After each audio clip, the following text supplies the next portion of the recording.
I think feeling like we're not being heard is a main cause of depression and loneliness and isolation and hopelessness.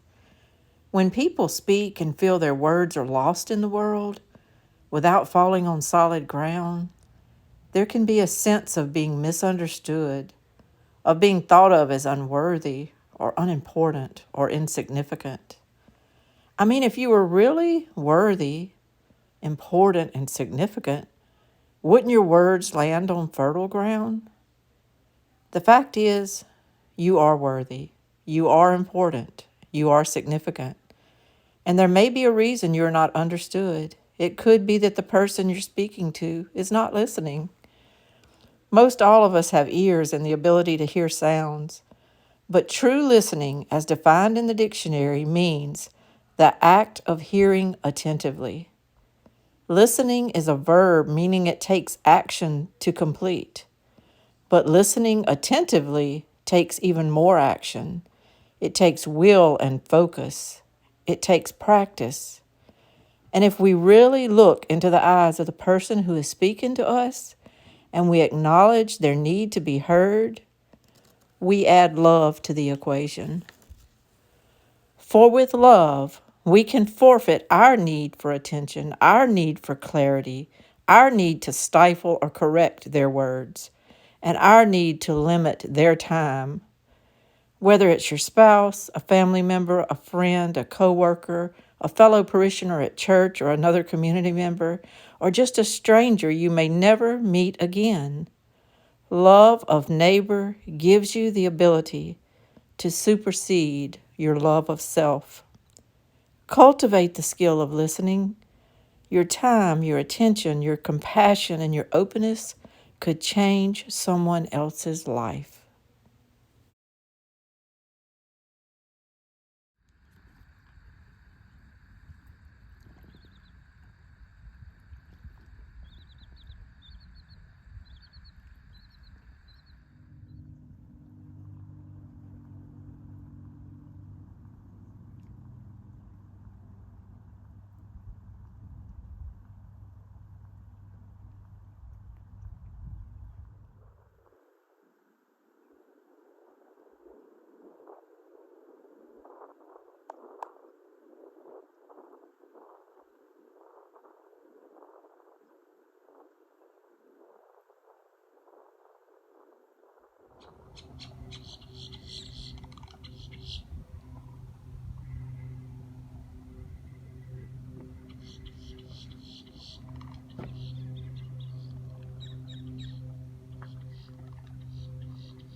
Do you feel sometimes anxiety that like you need to speak but you're not listened to? Oh yes, and sometimes in my life I've joked I wonder if I have a language disorder because my mind is turning 90 to nothing, but I have trouble getting my thoughts out, in spoken word. And I I do feel like sometimes I have a problem being listened to. If I have an idea or something, I don't want to be shut down or told immediately that, oh, that's not going to work, and just matter of factly, or don't worry about that, it'll be all right or whatever. I like conversation, and I like talking about the pros and cons of different issues, and then coming to a solution or a conclusion. I've realized at this age, it took me a while of feeling not listened to realize that I do take a while sometimes to get to my point. And Yeah, that's just the way I my do brain, too. that's I just do the way my too. brain works. And I can't help it. And it's a gift when you find somebody that will let you get to your point without interrupting you. I don't have that many people in my life that'll do that. I'm sorry to everybody that gets impatient, but it just takes me a while sometimes to kind of set the context and put myself in the place of what I'm speaking about so that I can give you the feeling of what was going on with me or whatever, and then I'll get to my point. And there's very few people that'll give you that space to get to your point. I realize if I did that every situation, even they might get worn out. I don't, but I'm talking about if you're talking about something that's really important to you, or it's only going to make sense if they understand the context of where you were at and what you were doing, then you need to have the space to do that. And I appreciate that. And I have tried to just really start telling people, thank you for letting me speak. Thank you for letting me get that out.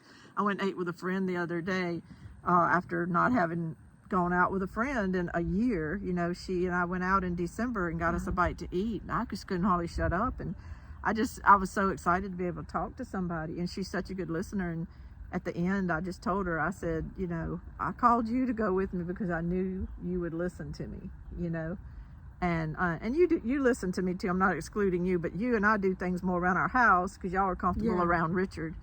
But I called her to see if she wanted to go eat with me because I haven't gotten to go anywhere with friends in a while. And we did. And I tell you, it's like a purge when you can actually speak and feel heard. and then you feel like you got your soul out, you know, and that you said what you wanted to say, and then you can move on from it. You can kind of leave baggage behind and move on. When you don't get to get it out, what you're trying to say, though, to me, you can be with somebody a whole evening, but if they interrupt you or they take what you said and go off on their story or whatever. Or I used to have a very good friend that if her husband walked into the room, I was done. Like, she was done with me. She, you know, in the middle of I could be speaking in the middle of a conversation. If the husband entered the room, it was 100% on him. Mm-hmm. And that used to just leave me feeling completely stupid that I was in the middle of saying something and got walked away from. I mean, she would walk away from. I loved her, but she didn't realize she was doing that, I don't think. And I didn't express to her that it hurt me when she did that. But she literally only would focus on that husband when he walked in the room. And it always left me feeling like I wasn't heard. And I think not being heard is kind of systemic to a lot going on in our world right now. Yeah. Maybe talk about that a little bit. Just the fact that we don't feel like we're being heard by the people that are supposed to represent us. Well, it's on all levels. It's federal, state, local, within the home, etc. You know, it's like they're just la la la la la. They're not hearing us anymore. And, many of them. You know, in terms of communicating on a personal level, I've shared. My philosophy is I'm going to bring up issues, hoping that we can reach solutions. You know, with different people, etc. And the day that I stop wanting to talk about issues or wanting to find a solution with particular people is the day that I've given up. And it's not worth it, you know. So haven't gotten to that point yet with anyone. But you do kind of feel like, though, when you're not heard, eventually you check out. Yeah. And I think we do that. And I mean, I'm not really wanting to brag or pat myself on the back, but sometimes I've been in meetings throughout my life and in work situations, and I've been complimented because I typically will sit there and I will just absorb everything that's being said by everyone around the table or coworkers, etc. And then at the end I might come out with my take on it. Yeah. And people say they appreciate that, you know, because they got to speak. And I thought, well, God, little old me, I'm getting a compliment, but it's because I've let others say what they wanted to say, and everybody felt like they had the floor. You know, in work related. Yeah, and I'm talking mainly about just in the office situations, you know, where you have a planning meeting or a strategy meeting or what have you. You know, I've always felt like it served me best to just sit and listen, and then when it's time for me to speak, I will. I've tried to practice that with family members because I've always been a fixer, or and I tend to want to tell someone a solution before they've actually finished me telling me about their issue. Fix it and and go. When I'm really practicing these days to stop and say, I feel so bad for you, or in Southern words, bless your heart. What do you think you need to do to I think some change people this just need to hear you situation? say, I'm sorry. Yeah, I'm sorry this happened I'm to going to you. pray for you, and then let the person come up with the solution that is workable for them. I don't need to tell somebody you need to do this, that, or the other. And I've really tried to work on that lately. You're talking about not necessarily offering a solution and letting them kind of come up with their solution. What I was thinking of was the flip side of that is sometimes, like, say you go to somebody with a problem or a concern or just an aggravation, you just want to talk. And they say 3 or 4 things you ought to do. You ought to do this, and you ought to call this person, and you just need to go confront this person, and they give you these expectations. Yes. And you just wanted to get it off your chest, but now Right. they've given you these expectations, and then they'll follow up with you sometimes to find out if you carried through with their recommendations. And then if you didn't, you feel like, well, I'm just not trying to do enough to solve my own problems, but really it was their solution that may or may not have worked for you, and you may or may not just could have took it or left it, but they tend to follow back up. Yeah. And then if you didn't follow back up on their suggestions, their expectations for how you could solve your problem, then sometimes they're kind of done with you, Right. and they don't want to talk about it with you anymore because you didn't do what I told you to do.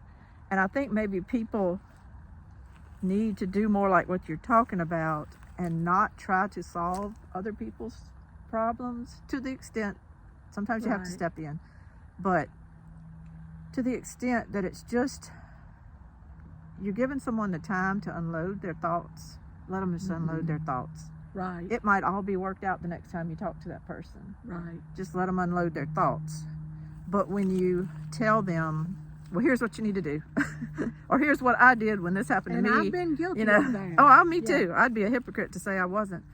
But when you tell people, here's what you need to do, or you need to call this, or you need to do that, then sometimes you're putting pressure on them. Okay, say if that person talking to you is depressed or is feeling withdrawal or loneliness, and instead of just listening, you go ahead and pile a bunch of bricks on their shoulders by telling them this is what you need to do to whoop yourself into shape. Right. They already Right. feel like losers sometimes.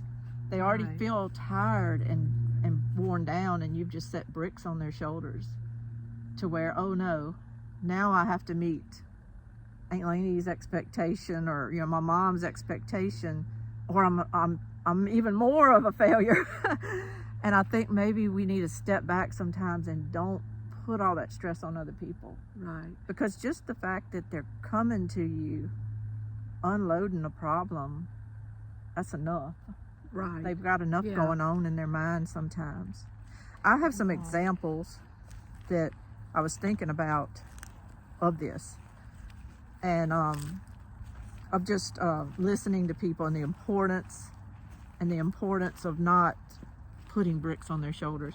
And I was thinking of our military.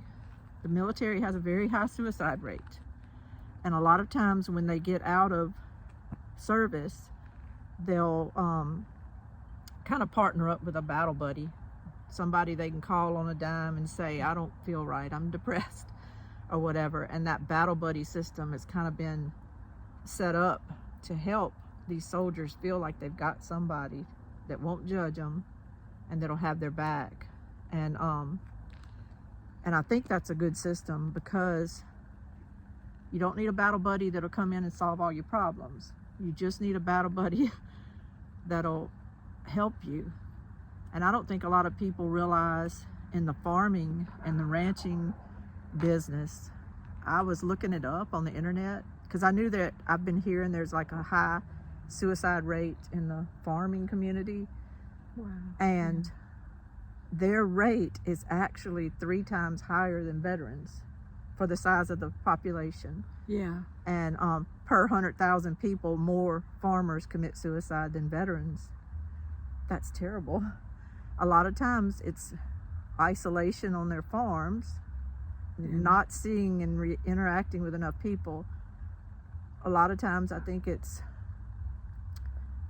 feeling like you're a failure if you admit your farm's not doing good. Or one And, bad season. so to And speak. usually it's not one bad season. People will have 3 or 4 years that aren't Yeah. doing good, and then they'll feel like, I'm fixing to lose my family farm, my identity, my legacy to my children, and they get very down. And it might be a situation where you might be, but you know, losing it all is what I'm saying. But still, if people would just be able to talk and then have someone hear them, Mhm. I think so many of these situations could be diffused. They could be diffused. And I'm not going to go the direction, but I mean, I've dealt with suicide in my life with my child, and I've always wished that he and I had a great relationship, but I've always wished that maybe there was someone else that really could have got him, and you know what I mean, and maybe everybody, whether you're a farmer, because I think they have kind of initiated a lot of the battle buddy type situation. They're trying to get farmers to talk to people. Yeah. They've initiated that. But maybe just in life, you know, I guess we just call them our best friends and stuff. But even if someone is your best friend to maybe go out and eat with, or go party with, or go do things with, or shop, are they necessarily the person that really listens to you the best? And people need to maybe evaluate that, you know. Make sure you have a friend in your life that you can talk to, and that listens. Yeah. Because your best girlfriend that might shop good with you Right. might not be the one you would really want to bare your soul to. I And have that doesn't mean she's Yeah. bad. She just might not be able to listen really well. I have 2 life friends, I call them, and we may only see each other 2 or 3 times a year, but we can just talk about anything, and they're my anchor, you know. And I bet when they just see knowing you, that they can they pick up on exist. something, if something's wrong or And not. I know that I can call them at any time, you know, if I needed to talk about something, and just it just helps Yeah. to just have 1 or 2 anchors in your life, you know. I think, speaking of listening and all too, do we listen to God enough? Do we give him enough of our time? I'm very bad about that. I have been trying to get better as far as going. Yeah. Since we can't really go to mass a whole lot anymore because it's not comfortable for Richard. He's not ready to go out publicly and stuff. It's just something we're dealing with. But I have tried to start reading scripture and all. But where I fall through the cracks at is not allowing myself enough silent time. Like even working on this porch, I made myself put my phone inside and not listen to videos and all the whole time, because I tend to like the company of other people talking when I do things. Mm-hmm. And I've just kind of started saying lately, as good as some of those videos are, and I'm learning a lot, I learned so much on YouTube and everything, but silence and letting God have time to talk to me is more important. Yeah. You can do both. You can do both. You don't have to just completely go scratch. Or something as little as, which I try to do, is to pray for those who have brought up issues with me, that have chosen me to tell their issues. And then when I can pray for them, whenever I pray, morning, noon, night, it makes me feel better to know that I've not focused on self, that I've done something, I've prayed for someone else, and that's usually every day. I That don't think try we to realize pray for that. as many people as I can who I know who are hurting. I don't think we realize we could be saving a life sometimes. You know, Yeah. when people, we don't know how down someone really is. I mean, if they tell us they're down, Yeah. then they're probably 4 times more down than they're telling you. Exactly.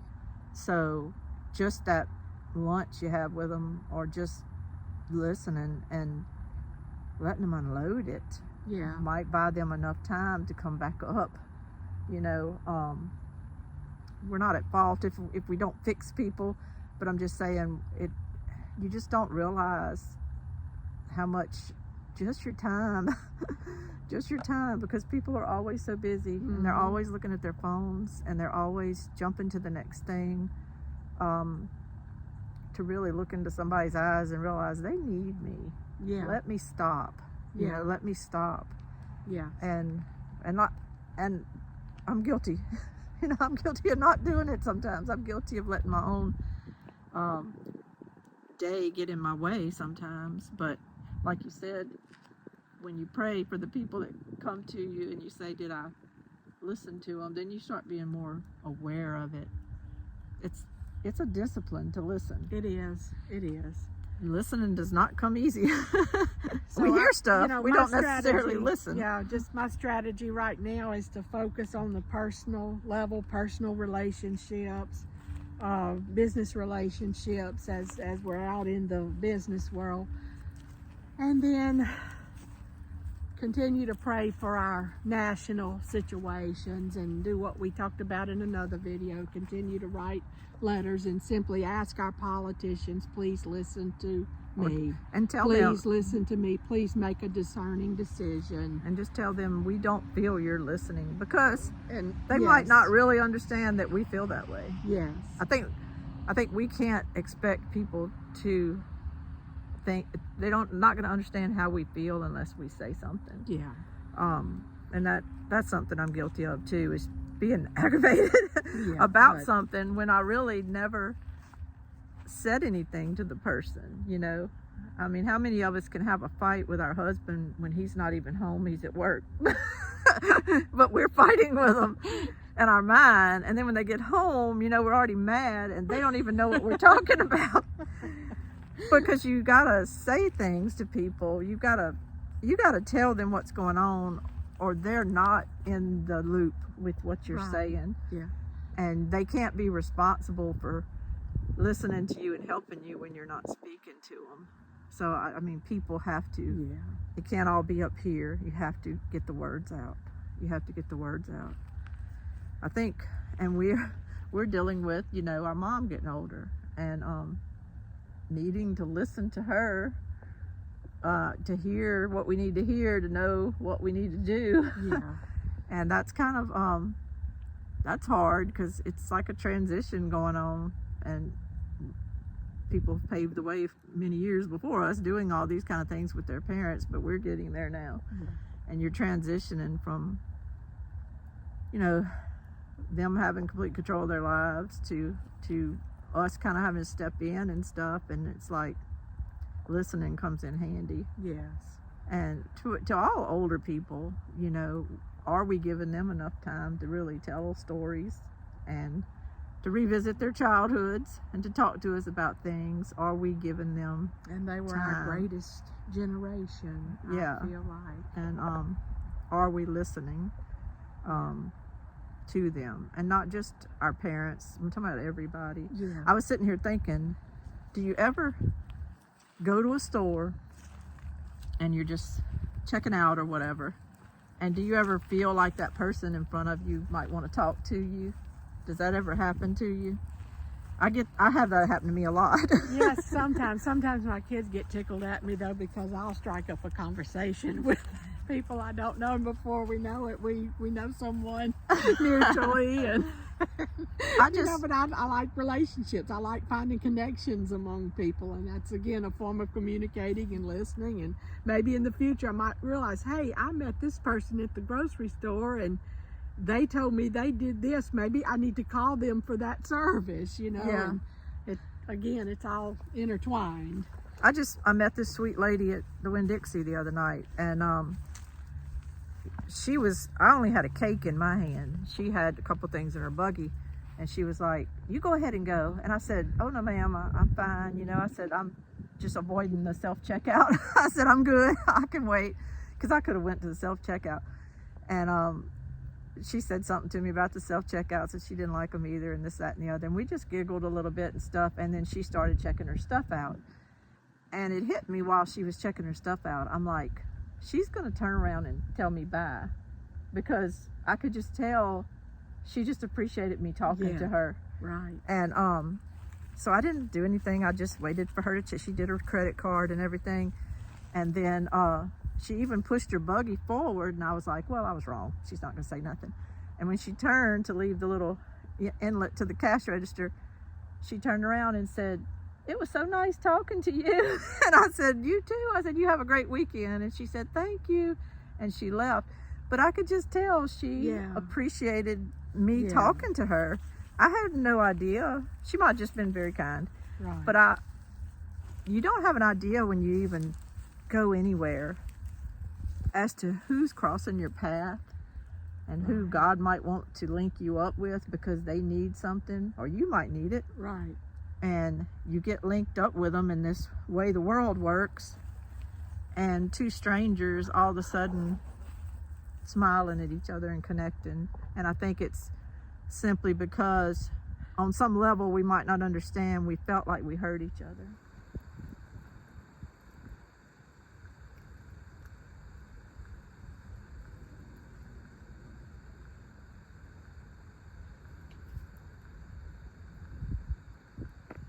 We just saw an alligator. We just saw an alligator, and he was listening to us. He was listening to us. He heard us and he went underwater. We hope he doesn't show up right behind us. We've enjoyed our day and enjoyed our talk. We just kind of wanted to get out in the quiet today to do this little video and just express the importance of listening, to cultivate that trait in you somehow, if you can, to be a good listener. Because I think right now we could cure a whole lot of things going on in this world if we simply stopped, and instead of just the first thing that comes in our mind, typing it on Twitter or typing it on YouTube and commenting things, if we really stopped and listened to what the person is saying, thought about how our words were going to land on that person and how they might affect their day or their life, we might be a lot more kind. And just listening to people and not necessarily putting ourselves ahead of their needs. Just put yourself last for once. Let's just put ourselves last sometimes Yeah. and listen to people. Sometimes just your presence is all someone needs. Yeah. Your time is a Your gift. time. We always say we have only so much time in this world, so let's do things. Let's do. Sometimes we have all the time in the world. And it doesn't cost you a And dime. it doesn't cost you a dime. You have all the time in the world. Just give that gift to somebody. This is Lainey with Hilltop Home Place, and this is my sister Dara. Thank y'all so much for joining us. Bye-bye.